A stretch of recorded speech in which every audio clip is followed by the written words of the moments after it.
শৰীৰৰ বাবে যেনেকৈ আমি খাদ্যৰ প্ৰয়োজন হয় তথা শৰীৰৰ উৎকৰ্ষ সাধনৰ বাবে আমাৰ কিছুমান পুষ্টিকৰ আহাৰৰ প্ৰয়োজন হয়। ঠিক তেনেকৈ মনৰ বাবেও কিছু আহাৰৰ প্ৰয়োজন হয়, মনৰ উৎকৰ্ষ সাধনৰ বাবেও সেই আহাৰবিলাক আমাৰ প্ৰয়োজন হয়। সেই তেনেকুৱা কিনো আহাৰ আমাৰ প্ৰয়োজন আছে মনৰ উৎকৰ্ষ সাধনৰ বাবে চাওঁচোন। আমাৰ জীৱনত সৎ সংগৰ প্ৰভাৱ অতি প্ৰয়োজনীয়। সৎ সংগই আমাৰ জীৱনক সঠিক নিৰ্দেশনাই লৈ যাব পাৰে, সেয়ে সৎ সংগৰ অতি প্ৰয়োজন। দ্বিতীয়তে আমি সুগন্ধ অধ্যয়ন কৰাটো অতি প্ৰয়োজন। তাৰ পৰাও আমি মানসিক আহাৰ গ্ৰহণ কৰিব পাৰোঁ। তেতিয়া আমি জীৱনটো আচলতে উন্নত দিশেৰে আমি আগুৱাই নিবলৈ সক্ষম হ'ম।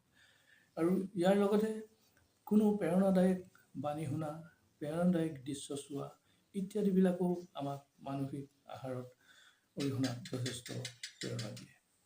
আৰু ইয়াৰ লগে লগে জীৱনত একোজন বিশ্বাসী বন্ধু থকাটো অতিৱ প্ৰয়োজন, কাৰণ বিশ্বাসী বন্ধুৱে আমাৰ জীৱনত সঠিক পথেৰে আমাক আগুৱাই লৈ যাব পাৰে।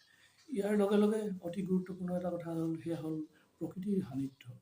আচলতে প্ৰকৃতিত যি পজিটিভ ভাইব্ৰেশ্যন থাকে, সেই ভাইব্ৰেশ্যনৰ ফলত আমি তাৰ পৰা উন্নত মানৰ আমি মানসিক আহাৰ গ্ৰহণ কৰিব পাৰোঁ, আৰু আমাৰ মানসিকভাৱে সদায় আমি পজিটিভ হৈ থাকোঁ। ধন্যবাদ।